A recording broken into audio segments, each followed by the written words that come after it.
Heriotzari zenolako tratamendua ematen zaion eskolan aztertzeko helburuarekin, aurten apirilean heriotza duin baterako elkarrizketak jardunaldien 5. edizioa eman zen Nupen, eta han egon zen Aitor Etxarte Berezibar, Nafarroako Eskola Kontseiluko burua. Arratsaldeon. Baita zuri ere. Eta horri buruz hitz egingo dugu gaur, ez da? Nahi duzuen arte, bai. Askotan, heriotza oinarri bat delako gure bizitzan, baina eskolan ez da asko ikusten. Bai, izango genuke gaur egun ez eskolan eta ez gizartean, hortan eskola ez da oso originala, ez gai hontan eta ez gai askotan. Izango genuke oro har, gure agenda sozialetatik eta askotan psikologiko eta kulturaletatik heriotzak alde egin duela, baztertu egin dugula, azter dezakegu zergatik, zer dagoen horren atzean, baina eskolak ere bizkar ematen dio heriotzari, garbi dago. Eta orduan tabu moduan, ez bakarrik eskolan, baizik eta orokorrean beti heriotza tabu bat da, ez? Bai, horre, jardunaldian, apirilean egindako jardunaldi hauetan, besteak beste egiten genuen ibilbide historiko, antropologiko laburu bat, eta konstatazioa da, adibidez gure gizartean, urrutira joan gabe, 2 belaunalditan, funtsean, pasatu gara gizarte, esango nuke, nekazal inguruko gizarte batetik, gutxienez ezaugarri horiek oso indartsuak ziren hortatik, guztiz hiritarra den gizarte batera. Eta esan beharko dugu baita ere, kasu honetan, eremu populazio gutxiko eremu horiek askok gaur egun funtzionatzen dutela hiri baten bizimoduaren ezaugarri guzti horien barruan. Zer esan nahi du horrek, gauza asko esan nahi ditu, baina besteak beste ezinbestekoa delako. Gizarte tradizionaletan heriotza izan da bizitzaren beste osagarri bat, eta osagai oso esanguratsua. Zergatik? Haurtzarotik, denok ezagutu izan dutelako, belaunaldiak joan eta etorri, ziklo natural guztien bilakaera, adibidez, eta hori ikusi dute zer diren bizitzak eta heriotzak etengabe gure naturan horrela gertatzen delako, eta ze zikloak daude naturan, eta ze jaiak eta ohiturak eta kantak eta mila hori da, daude lotuak horrekin, baina baita ere ezagutu dute animaliekiko heriotza eta erailtzea eta ez bakarrik hori, askotan aurrak ere protagonistak izan dira, prozesu horietan guztietan, ez dute hori eskutuan ezagutu, gizarte tradizionaletan, eta gauza garrantzitsuena jakina, familiak handiagoak izanik, elkarrekin biziz, hor belaunaldi diferenteak izan dira egunerokotasun horretan, harremanetan, eta aurrek ezagutu dute, jakina, ez bakarrik aur txiki asko hiltzen zirela, bezik eta beraien aitona amonak, osaba izebazarrak, bizilagunak eta beste, etxean bertan hiltzen zirela, beraz, hortatik zertara pasatu gara, hor dago gaia, ez da. Eta zergaitik da garrantzitsua heriotzaren inguruko heziketa bat eskaintzea edo ematea? Zango nuke oro har gai garrantzitsuak aztertu behar dituelako eskolak. Hori da, lehenik eta behin esan behar duguna. Eta askotan, zaila da hezkuntza sistemarentzat eta hor aritzen diren profesionalentzat eta eztabaida hauek hartzea osorik oso konplexioak direlako, hori lehenik eta behin. Baina, jakina, hor beti tensio bat dago hezkuntza sisteman, tensio klasiko bat, landu behar diren edukiak eta ditugun baliabide, denbora eta gainera faktore horien artean. Pertzepzioa da beti, gai interesgarri asko egon daitezkeela eskolan lantzeko, baina baldintzea konkretoek askotan mugatzen dutela aukera hori, eta hainbat gai interesgarri bazterren utzi behar direla. Etengabe hor, garbi dagoena da, gizarte bakoitzak bere momentuan eztabaidatu behar du zer den esanguratsua eta zer den bigarren mailakoa. Eztabaida hau ez da batera erresa, baina garbi dagoena da hor bizitzarekiko hainbat gai gune direla, besteak beste heriotzarena, bizitzarena, maitasunarena, eta horrelako asko eta asko, elkartasunarena eta beste, eta horiek toki zentrala eduki behar dutela eskolan, heriotzarekin berdin. Eta hori eskolan, nondik ikusi behar da heriotza? Nola aurre egin horri, nola ez dakit? Esango nuke, heriotza berriro kontu natural bat bihurtu behar dugula, naturalizatu egin behar dugula, gaur ezoikoa da. Bai? Lehen komentatzen genuen bezala, orain dela bi belaunaldi bitarte, hainbat eta hainbat esango nuke elementuk etengabe esaten ziguten heriotza gure bizitzaren parte zela. Denok adin bat dugunok kantatu egin dugu, bai, halako elizkizunetan, heriotze elizkizunetan, zer dakit nik, hor badira guretzat, Euskalduna garen ontzat gainera, bastekit Felipe Gorritiren kanta marabillosoak, Agur Jesusen Amarenak, adibidez, beti heriotze ofizien bukaeran Euskal Herrian kantatu dena, eta gainera oso esan nahi handiko kanta izan dena, baina hori bezala ere, gure artean arruntasun handiz eta normaltasun handiz manejatu egin ditugu, ez dakit nik, eskela txikiak, Osaba Izebarenak, agertzen zen bere jaiotze data, bere, zenide guztien zerrenda, otoitz bat. Eta etxeetan lurperatzen ziren, ez? Hori da, eta etxeetan ez baziren lurperatzen ere, esango genuke hor, transizio guztia Elizatik kanposantura oso kontu soziala zen, noski, Elizaren liturgiaren barruan, hori izan da gure tradizioa, baina hor herri osoa zegoen, aurrak eta zarrak eta bizilagunak eta guztiek egiten zuten lagunarteko bide hori, azken bide hori, eta beti zegoen hor, harri bat, hilarri bat, izen batekin, noizean behin, hori garbitu, lore batzu jarri, guk ezagutu ditugu baita ere hijituak eta ezakerrik hijituak baita ere janariak eramaten, bai, hildakoen omenez. Esan dut, normaltasun hartatik, mila gauzetan gauzatzen dena, hori horrela da, pasatu gara zerora. Gaur egun errepaso egiten badugu, batetik gero eta gutxiago dira lorperatzen diren pertsonak, kopurua murriztu da izugarri 10 urte hauetan, eta Nafarroaren kasua da benetan oso adierazgarria. Gaur egun gutxiengo bada lur hartzen duena. Orduan, hor, prozeso diferenteak sortu dira sozialki, baina nik uste dut ez dugula asmatu zen joaten bagara prozeso hietara eta guzti tokatzen zaizkigu alakoak, bizitzaren logika delako, gauza batzu nabarmenak gertatzen zaizkigu eta horietariko bada aurrik ez daudela. Desagertu dira. Kanposantuetan ez daude aurrik, despedida zibiletan oso gutxitan egiten da aurrek baita ere barnez hartuz. Orduan, heriotza ematen du izkutatzen dugun zerbait dela, ezta? Aurrek ez dute bizipenik horren inguruan, eta garbi dago eskolak baita ere hezkuntza sentimentala egin behar duela. Bai? Eta sentimentu horietariko bat, noski da, doluaren inguruan dagoena, baina baita ere atsekabearen inguruan, tristeziaren inguruan, zenbat eta zenbat sentimentu ditugu lotuak heriotzarekin, izugarria da. Eskolak landu beharko ditu.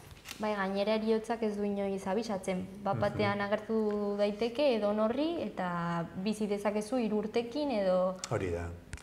Eskolak gaur egun, eta Nafarroan gainera esperientzien ikusten oso interesgarria dugula alde hortatik, baditu bitarteko oso egokiak, eta hau esan behar da baita ere, zen aspaldiko partez, hezkuntza departamentuan adibidez, badagor unitate bat bereziki horretan laguntza ematen duena.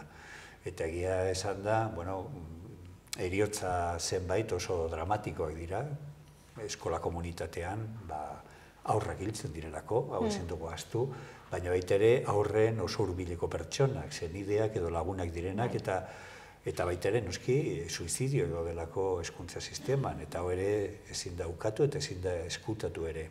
Orduan, egoera dramatiko horietarako gaur egun, eta esan dudan bezala, urte batzuetatik ona, hezkuntza departamentuak badu hor pertsona zenbait, horretan espezializatuak, eta egoera horietan laguntza emateko prest daudenak, eta nik uste dut oso lan bikain egiten dutenak. Hori ezinbestekoa da, zen gerta daitezke horrelako egoerak. Baina esango genuke, heriotza eskolan txertatzeko hori ezinbestekoa izanik, bere egunerokotasunean ere ulertu behar dugula baita ere.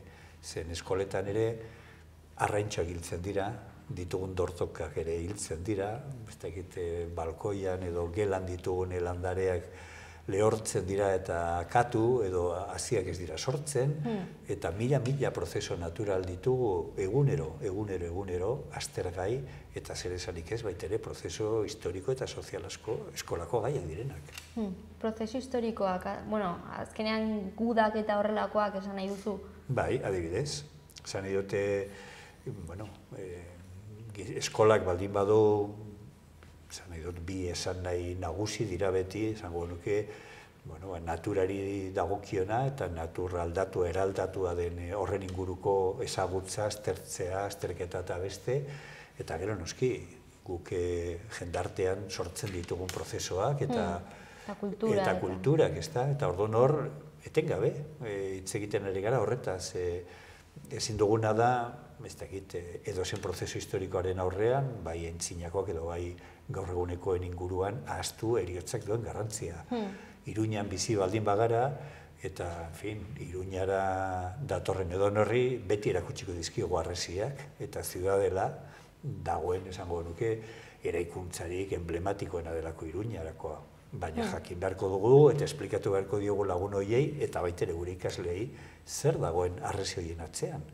Zen ezin dugu ahaztu gaur egun elemento turistiko eta paisajistiko moduan ikusten dugun horren atzean sekulako sufrimendu eta heriotza izugarri egon zela Iruñako populazio normalak jasan behar izan zuelako hamarkadetan horren eraikuntza. Eta horrek sekulako sufrimendua eta heriotza suposatu zuen. Horretaz hitz egin beharko da, ezta besteak beste. Eta hau bezala beste hainbat prozesuen inguruan. Gaur egun hitz egiten badugu munduan gertatzen diren afera handietaz hitz egin beharko dugu errefuxiatuen inguruan. Eta esan beharko diogu ikasleei, horren inguruan, gauza guztien gainetik, desesperazioa dagoela kasu askotan, baina baitere heriotza dela kontu zentrala. Gaur egun Mediterraneo itsasoa ez da bakarrik oporraldien toki fantastikoa udarako gure neska mutila askorentzat, hor Katalunia aldera edo Valentzia aldera egiten direnean oporretara, jakin beharko dute baita ere hor bestelako prozeso oso larria gertatzen direla. Beraz, esango genuke, etengabe, normala den bezala gainera, heriotzak beste hainbat elementu nagusi bezala, noski, eguneroko bizitzan agertzen zaizkigula. Ezin ditugu eskutatu. Orduan, ezinbestekoa da emozionalki ezitzeko, baina baita gure testuingurua edo errealitatea ezagutzeko, ez? Eta ulertzeko. Funtsean, hori da esaten ari garena. Esan nahi dute, ezin dugu beste alde batera begiratu, eta bizitzaren aurrean eta gure gizartearen aurrean inozoa den ikuspuntu bat transmititu. Horrez da ezer inozoa, eta Walter Benjamin eta filosofo askok aspaldi esan zuten, ez da, obra monumental bakoitzaren atzean barbaria dagoela. Eta egia da, esan dut, hori da baitere ezagutu behar duguna, ezagutu, integratu, gauza guztien gainetik gure bizitzan eta gure bizitzatik horrelako joerak behin ezagutuz, bestera batera jokatzeko, eta orduan, ez dakit, turismo egiten dugunean ere lagunekin eta Nafarroaren alde zoragarriak erakusten dizkiegunean, halako monumentoak, halako jauregiak eta beste, Iruñan edo Lizondon edo Lizarran edo Berdindanon, bere kontestuan jarri beharko dugu dena, ez da, ze beste ez dugu ezer ulertzen. Dagoena ez da, ez dakit, parke tematiko bat, da errealitate gordin bat. Bai, edo, baserriak edo paisaiak hor ere badago, niri lehen aipatu egin didazulako adibidez hemen agertzen diren palmerak, horiek nondik datoz? Horre interesgarria da, ez da, Julio Caro Barojak bere garaian, idatzi zuen liburu bikain bat, La hora Navarra en el siglo XVIII, guztiz gomendagarria den liburu bat, eta hor bere erudizioarekin adibidez, berak aztertzen du, zer gertatzen den, garai hortan, hainbat familia eta gizarte sektoreekin Nafarroan, hain zuzen ere, proiektu kolonialarekin lotzen dutelako beraien bizitza. Orduan, proiektu kolonial horrekin lotura oso zuzen izango dute Nafarroko hainbat familia, eta horri esker noski sortuko dute sekulako ondasuna. Esan behar dena da, hemen Ameriketara joandako asko, noski, izango dira hartzaileak, langileak, eta jazta. Eta bizitza duin bat aterako dute besterik gabe, baina beste batzuen proiektu vitala esen hori, eta horregatik gaur egun, Iruña batean, edo Nafarroan hainbat tokitan ditugun eraikuntza zoragarri horiek, hasteko lehenik eta behin Eskola Kontseiluaren egoitza bera, bai, azpian dutena da, prozeso kolonial oso gogorrak. Horre Nafarraskok negozio handia egin zuten esklabutzarekin, bai, edota Amerikako hainbat ondasun ekonomikoen guztiak eta basatiarekin. Hori dago atzean, hori jakin behar dugu. Ez dakit Maldarreka eta bastan inguruan, adibidez, elizak gehienek dituzten kanpandorre herrerien horiek, garai hortakoak dira, garai hortako donazioak dira, kasu gehienetan amerikanoenak, baina ez edozein amerikanoenak. Beraz, denok esaten badugu, gizarte justu baten alde egin nahi dugula, eskola inklusibo baten alde egiten dugula, bestelako gizarte bat, ez dakit, beste balore batzuekin eraikin nahi dugula, alderatu behar dugu baita ere nolako ikusmira erabiltzen dugun gure eguneroko bizitza horretan, ez da? Bai, azkenean horren atzean heriotza asko egon direla. Jakina, zen, heriotza ez da bakarrik heriotza fisiko estremoa, noski hori da ikusgarriena, baina heriotzak esango nuke asko zentzu irekiagoa eduki behar duela, ez da? Heriotza bada baita ere, ez dakit, sufrimendua, esplotazioaren bidez sortutakoa, heriotza bada baita ere, noski ziklo naturalekin lotuta dagoena, etengabe gertatzen ari dena, ez da? Zer hori badakigu, ez bakarrik, piztiengan, baizik eta, bizi den orok, oso ziklo komplexio dituela, baina hor beti markatua du nolabaiteko, heriotzak, era guztietakoak, horiek, arazorik gabe, modu zuzenean, ezagutarazi, aztertu, eta kontatu behar ditugu. Zen, haur bati bere txakurtxo hiltzen zaionean, elaboratu beharko du hori. Ezin diogu gezurretan aritu, esan ez dakit despistatu, eta ezekin gaiari, txakurre hil zaio. Eta segurazki txakur horrekin sekulako harreman hon eduki zezaken, eta zer esanik ez noski, ja pertsonen gana jotzen badugu, berak ezagutzen dituen pertsonen heriotzak, edota askotan ez bakarrik heriotzak. Hor badago ere zaintzen gaia, eta horrek ere lotura du heriotzarekin, zalantzarik gabe. Hori izan zen aigez, landu zen beste gai bat. Zer nabarmendu daiteke entzun zenuten gauza guztien artean, edo nork hartu zuen parte?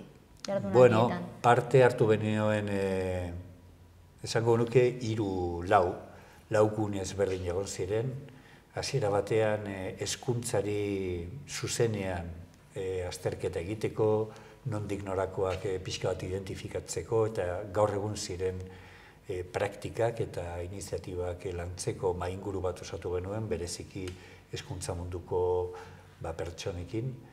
Bestalde, interesgarria izan zen oso, Kataluniatik etorri ziren pertsona batzuk, baita ere elkarteko partaide, eta hauek azaldu ziguten, orain dela urte batzuetatik ona, haur lehen eta bigarren hezkuntzan, ze baliabide sortu dituzten geletan ikasleekin aritzeko. Eta baliabideak askotakoa dira, esango nuke edozer prozeso balio du honetarako, ez da, baina bereik hor egin dutena izan da bilduma interesgarri bat, batetik filmena, eta orduan filma ezberdinak, bai marrazki bizitunak, edo bai filma klasikoak, ez da, hartu dituzte, adin diferentetako aurrekin gaia lantzeko, baina horrekin batera baita ere, narrazio klasikoak edo ez, ipuinak, irudien azterketa, oso, esango nuke, kaxoi arbairu handia, idan dira osatzen, eta hori nolabait egokitzen dute, segun eta kontestua zein den, eta horren inguruan aritzeko. Orduan oso azalpen interesgarria izan zen, eta hainbat tailer osatu genituen horren kontura. Eta gero oso garrantzitsua izan zen arratsaldez, noski gaur egun oraindik indarrean eta bete-betean dagoen Javier Sadaba filosofo ezagunak hitzaldi eman zuen, beti bezain dizdiratsu egon zen Javier Sadaba, eta berak eskolako gaiak hartu baino, hartu zituen oro har heriotzaren inguruan ditugun gatazka moralak eta etikoak eta horretaz aritu zen, eta bukatzeko antzerki oso divertigarri bat egin ziguten, antzerki talde madrildar batek jarri zuen, eszieneratu zuen oso modu ludikoan eta esango nuke atseginean heriotzaren inguruan ditugun ekibokoak eta oso izteko modu polita izan zen egia esateko. Ikasleak egon ziren jardunaldietan? Ikasleak egon ziren unibertsitateko ikasleak, gauza guztien gainetik, hor bai soziologia, humanitatetako fakultateko graduko, irakasle gradukoak, eta horrelako pertsona ugari egon ziren, eta nik uste dut jendea oso pozik atera zela, gehien bat, lehen aipatu dugun bezala, hausnarketa berriak plazaratu zirelako. Zen egia esan da, lehen komentatu dut, ez da, egoera dramatiko, muturretako, hietarako badago, aholkularitza zerbitzu eraginkor bat hezkuntza departamentuan, eta horrek martxan urteak gehiago daramazki, baina premia da hori baino gehiago egunerokotasun horretan hausnartu eta gero materialak eta baliabideak ere sortu behar direla. Eta nik uste dut horretan gero eta nik uste dut kolektibo gehiago ikusiko ditugula zalantzarik gabe. Jardunaldi hauek esan dugu hau izan dela aurtengoa 5. baina eskolara zuzendutakoa edo horrekin erlazionatuta hau lehendabiziko aldia izan da. Hori da. Urtero, antolatzen duen elkarteak, Derecho a una muerte digna edo duintasunez hiltzeko elkarteak aukeratzen du gai monografiko bat, aldatuz jaten dena, eta aurten hau aukeratu du. Egia esan da, aukeratu du ez bakarrik, haurtzaroa gero eta aparteago dagoelako heriotzatik, baizik eta baita ere haurtzaroa gero eta bereiztuagoa dagoelako zaintzetatik. Eta hau ere oso gai interesgarria da eta jardunaldietan atera zena.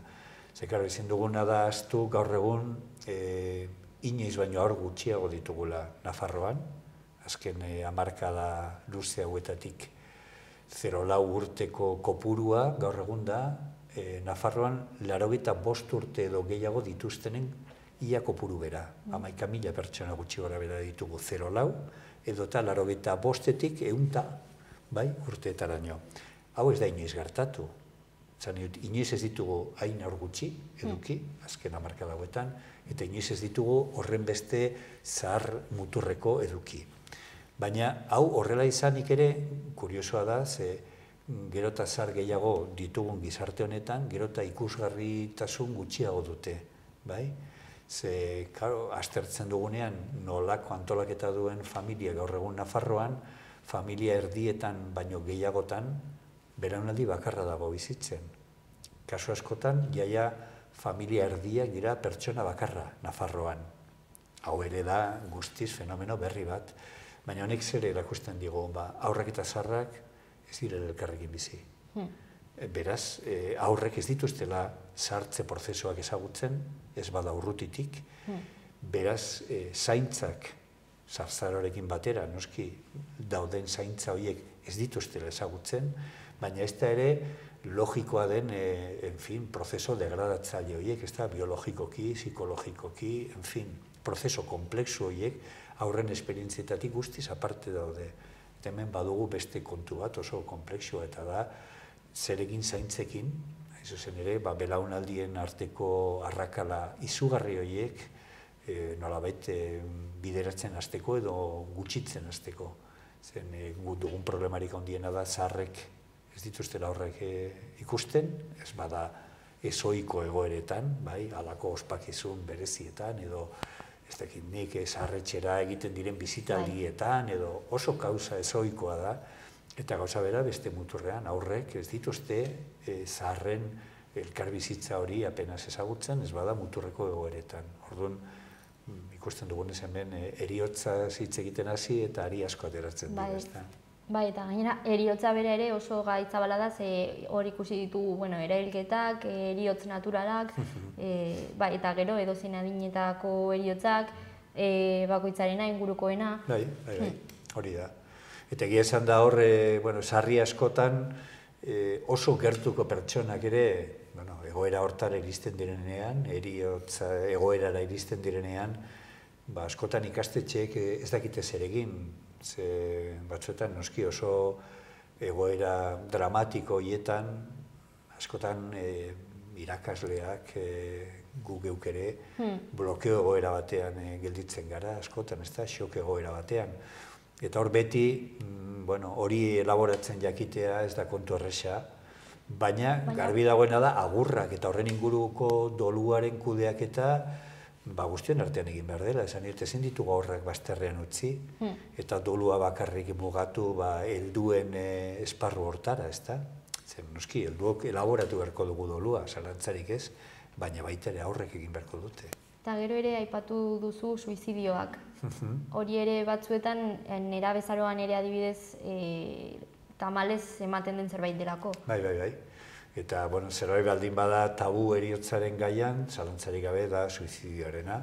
Zan dute, gehiago edo gutxiago gertatzen dira Nafarroan ere, gazten artean, hor badira, eta hori planteatu zenbait ere jardunaldietan, badira hainbat programa eskoletan, bereziki, nerabezaroaren adin horietan lantzen direnak, baina, esango genuke, askoz gehiago landu beharko genuke, batetik sarri askotan egoera horien aurrean beti abiso asko daudelako.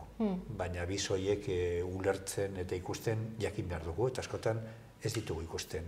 Edo askotan banalizatzen dugu, hori ere planteatu zen, oso modu zuzenean, iruditzen zaigulako, plantak egiten dituela pertsona horrek, berez ez duela bere buruaz beste egiteko asmorik, atentzioa deitzeko mekanismo bat dela, eta, kasu gehienetan hori ez da, inondik inor ere egia, abisoa dira, abiso garbiak, eta arrazoa da hor, inguruan garen helduok, profesionalak eta gainerako guztiok, jakin behar dugu ikusten, seinale horietan zer egon daiteken atzean, eta noski lantzen, zen beti laguntza bat eskatzen da, egoera horietan, modu batean edo bestean, askotan oso modu dorpean eta oso modu eskutuan, baina alerta horiek hor egoten dira, eta alde neurrian noski profesionalok eta gainerako guztiok hor badugu zer egiterik, hori da kontua.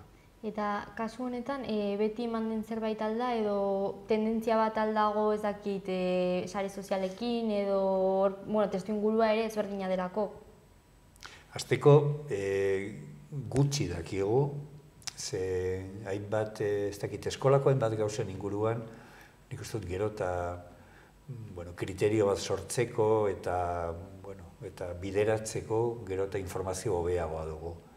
Baina lehen esan dugun bezala, esparru hau iluna da, orain arte oso iluna izan da, eta Nafarroan azken urte hauetan izan ditugun ikasleen suizidioen kontura baita ere, egia esan da nik uste dut horre oroar, hezkuntza komunitate horiek, tokatu zaien komunitate horiek, nik uste dute zalantzarik gabe, duintasun handiz tratatu dute gaia, eta arazo guztiekin izan bada ere, nik uste dut aurrera atera dute, dolu duin bat guztion artean konpartitzeko. Baina hor aldagai asko daude, gero eta gehiago, eta gero eta noski bakardadean murgiltzen den gizarte batean garen neurrian, gero eta sare sozial horiek garrantzi gehiago edo gutxiago dute gai honen kontura. Problema zein da, bakardadea dela hemen faktore esanguratsu bat. Eta gero eta gazte gehiago bizi dira bakartuak, eta horrez da ere ez dira batera originalak, zeren guztiok gero eta bakartuagoak bizi gara. Zan ez da bakarrik nerabezaroaren ezaugarria da gizarte osoarena. Orduan hor, beste gai bat hartzen dugu, oso komplexua, eta da nola harremanetan jartzen garen gaur egun pantailen bidez. Eta horrek, ze elemento garbi esan behar da, negatiboak dituen, nortasunaren eta giza-harremanetan eta baloreak osatzerakoan, baina hori beste gai bada. Kasu honetan oso eragin handiko gainera. Bai, eta hor adibidez ere hori nora bidatze, nolako ikuspuntua izateko horren inguruan hor hezkuntza ere ezinbestekoa da, ez? Bai. Hezkuntza, baina gauza guztien gainetik harreman sozialak, harreman sozial materialak, gero eta inmaterialagoa egiten ari garen mundu honetan, nik uste dut eskolak, eta ez bakarrik eskolak, baina eskolak errebindikatu behar du materialidadea. Hau da, gauzak ezagutu behar dira ikutuz, transformatuz, aldatuz, besteekin batera eginez, besteekin batera hausnartuz, eta hori izan behar da alik eta tangibleena. Zani dute, hemen kontua ez da pertsona bat ezagutzen dugula, ez dakit konpartitzen ditugulako artxiboak interneten bidez. Bueno, izango dugu ezagutza bat, pertsona horren ingurukoa. Baina pertsonak ezagutuko ditugu, elkar ikusiz, bezarkatuz, ikutuz, elkarrekin egonez, bai? Elkarrekin salto eginez, korrikatuz eta behar dena eginez. Eta hori da, etengabe azpimarratzen dugun gaia. Beti ere, baloreak lantzerakoan eskolan, eta beti izaten ari gara gaur egun eskola inklusibo horren alde egiten ari garelako, horre ezagutza sozialak eta harreman sozialak lehenengo lerroan jarri behar ditugu. Zen ezagutza, baitere soziala da beti. Eta horre ezin dugu bestelako pentsamendurik ekarri. Beraz, muturreko egoeretan ere bai, sare sendoak edukitzea eta sare material tangibleak eta fisikoak edukitzeak markatzen du aldea. Orduan, argi gelditu dena da guzti hau kontutan hartu behar dela eskolan, eta nondik hasi behar da hezkuntza sistemak? Toki guztietatik, esan dut bere egunerokotasunean besterik gabe aldatu behar duena da begirada, baina aldatu behar du begiradak hezkuntza sisteman dagoen edozein profesionalak. Aldatu behar du, ze egunero, lehen esan dugun bezala, edozein egoeraren aurrean badago arrakasta edo porrota. Eta hori naturalizatu behar dugu, azaldu behar dugu eta normal hartu behar dugu, esan dut partxizera aritzen garenean edo ez tekini berdin zaizei jokura, ikasi behar dugu irabazten eta ikasi behar dugu galtzen. Eta gauza bera, ez dakit, jarri ditugun tomate hoien erdiek baino gehiago, lehor eta simurtu egiten zaizkigunean, hausnartu beharko dugu horren inguruan, eta ez besterik gabe azarratu eta pikutara bidali dena, ez? Aztertu beharko dugu, zer gertatu den, zer zegoen gure esku, zer ez zegoen gure esku, eta ikasi. Eta gauza bera, ez dakit, harremanekin, zen harremanak ere hiltzen dira. Batean lagun ginen horrekin, ostu egin zaigu dena, bukatu egin da, hori ere jakin beharko dugu kudeatzen, zen hori da beste dolu bat ere, eta ez da txikia gainera, edo traizio bat sentitu dugunean, edo eta besteak nolabait gurekiko izan duen harreman hori errekara bota duenean, edo jakina, gure bizilagun batek, besterik gabe, kanposantura eraman behar denean. Orduan, egoerak egunero ditugu denak. Horietaz hitz egin behar dugu, kontua da ze ikuspuntutik. Honek ez du esan nahi gauza berriak txertatu behar ditugula gure programetan ez, kontua da beste begira bat egin behar dugula. Hainbat balorekin egiten dugun moduan, eza? Gaur egun, iruditzen zego ez dakit, genero berdintasunaren inguruan, noski, noizean behin egin beharko da zerbait berezia, ez dakit fijatzeko atentzioa edo aztertzeko, baina garrantzitsuena da eguneroko bizitzan zer egiten dugun hezkuntza sisteman horren kontura. Kunto. Eta gauza bera, ez dakit ni, ez dakit gizarte ekologiko baten alde jartzen badugu eskola edo eta guztion eskola egin nahi badugu, gauza bera, egunerokoan erakutsiko dugu hori eta ez ohikoak diren ospakizunetan edo alako jardunaldi berezietan baietz izan daitekela, baina garrantzitsua da egunerokoa. Orduan, heriotza, galera, bizitzaren parte da eta txikitatik ikusi edo naturalizatu behar dugu. Hori da, alaitasunarekin egiten dugun bezala, edo maitasunarekin egiten dugun bezala, edo adizkidetasunarekin bezala, besterik gabe. Horiek dira gai importanteena gure bizitzan. Eskolan ere bai izan beharko dira.